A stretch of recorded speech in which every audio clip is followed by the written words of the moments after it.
Special board meeting, I guess. Join me on the pledge to the flag.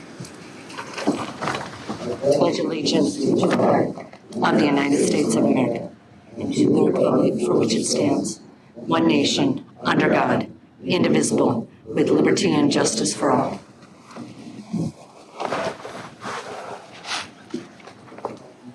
Public comments. Anybody here this morning would like to share a few words with the county board? None? We'll proceed. Item number 2 on the agenda is agenda review and adoption. Motion by Commissioner Ruderman. Second by Commissioner Workman to approve the agenda as written. Any discussion on that motion? Hearing none. All in favor of the motion say aye. Anybody opposed? Motion carries unanimously. That brings us to our main topic this morning. The resolution declaring local emergency for Carver County during the flooding. Emergency Management Director, Paige. Yep. Commissioners, here we are again. We managed to get through this.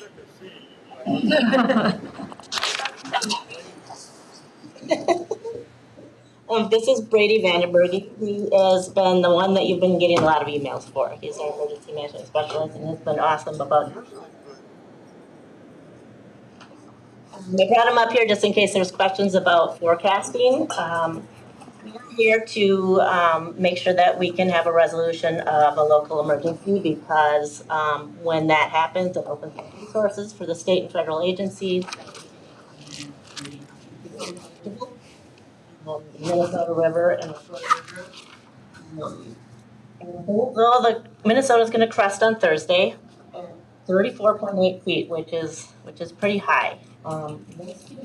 Slowly into next week, but I'll let talk a little bit about the forecast. The river is at moderate and is increasing. It crested at 15.83 feet. We have our cities and townships have been closing roads. We just got one finally opening today, so I think we had about 15 roads that have closed. Well, that really kind of does a number on the repairs and it costs them some money to do that. So today we're going to start collecting those damage assessments and trying to get to where we can get some funding for them. Currently, the threshold for FEMA funding is $491,841. We have to get to that level of damages before we can maybe be eligible for that. And for $245,920 for state funding. We didn't become eligible for that last year. We were just under that by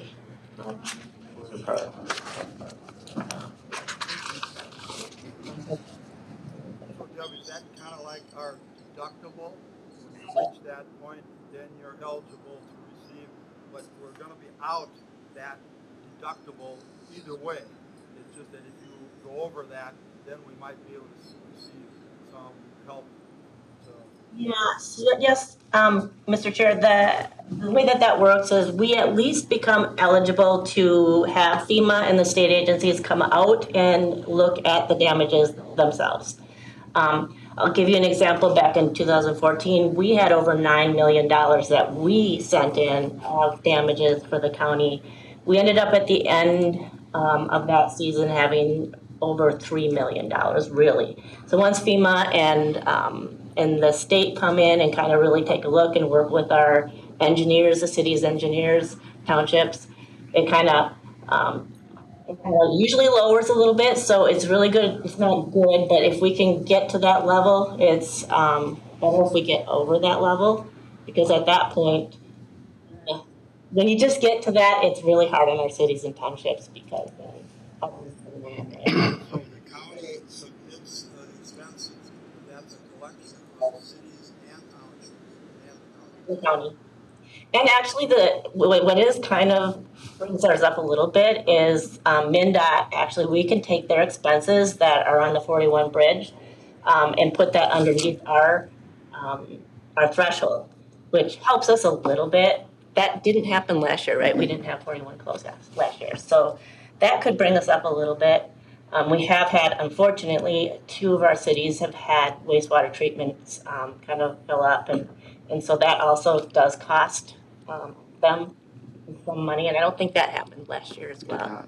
So that might bring us up a little this year. Other questions or comments? Just 2 questions. Brady, we talked this weekend. You said that the approaching press mark, high water mark, talk about Yeah, so the forecasted crest right now is 34.8 feet, and the record level on the gauge at Jordan is 35.1 feet. So we're mere inches to that if that forecast holds true. Luckily, we did not get any rain last night, so that really helped us out because there was a possibility we were in a flood watch last night, but I think we got lucky.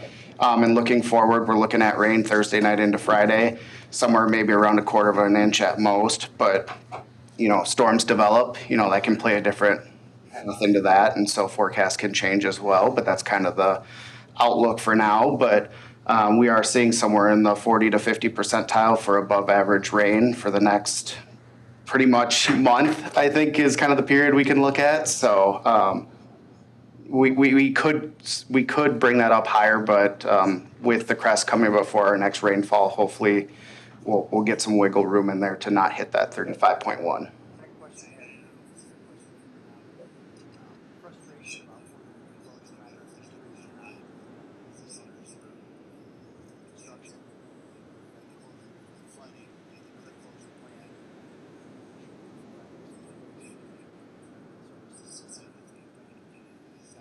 Can you talk about the risk of traveling on that bridge when there's high water, and is that just a temporary thing, or does that compromise the structure for future? I can't talk to the structure, not being an engineer and knowing that, but definitely driving through the high floodwaters. So if we do get to that full forecasted, I mean, we're talking 5 feet above where it starts to flood that road. So that would definitely carry away a vehicle. So a person walking with that flow of river water, you're talking 6 inches could sweep somebody off of their feet and carry them down river. You're anywhere from a foot to 18 inches for a vehicle, or even sometimes a larger van or truck. Yep. So obviously extremely dangerous for that situation. And Brady, just to clarify, people think that the bridge is the problem. And can you clarify for everybody, it's not really the bridge, it's from the bridge to the railroad, Scott County.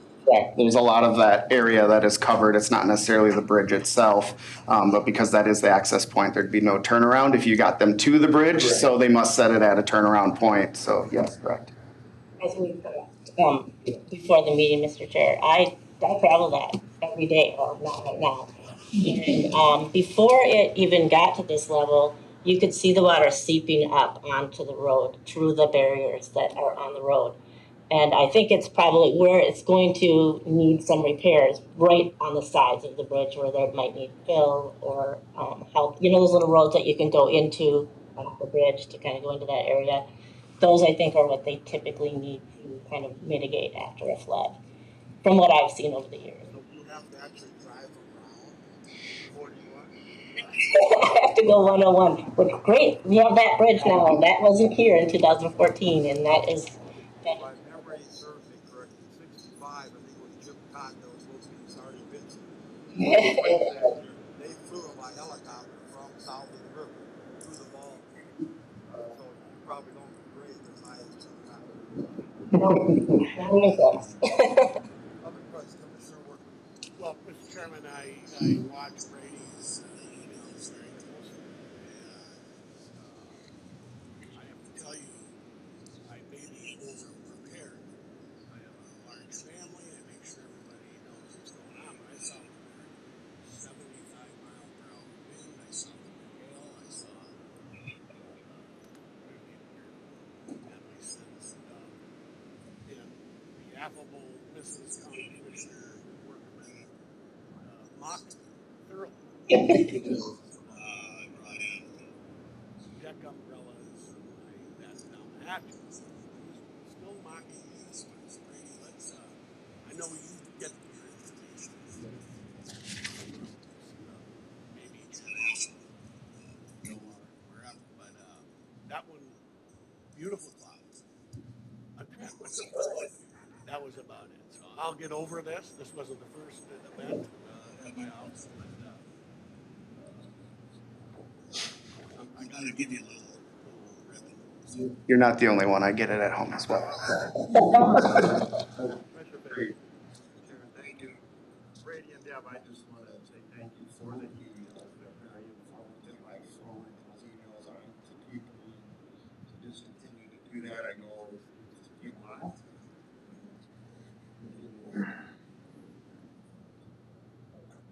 So your request this morning is that we approve the attached resolution to let us be eligible for funding to meet that threshold. Yes, Mr. Chairman.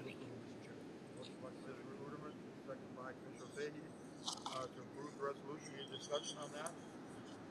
Seeing none, all in favor of the motion, say aye. Aye. Anybody opposed?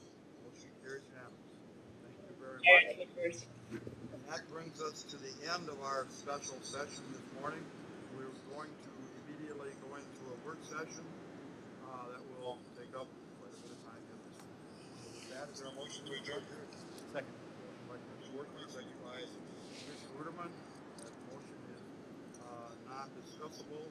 All in favor of the motion, say aye. Aye. Opposed?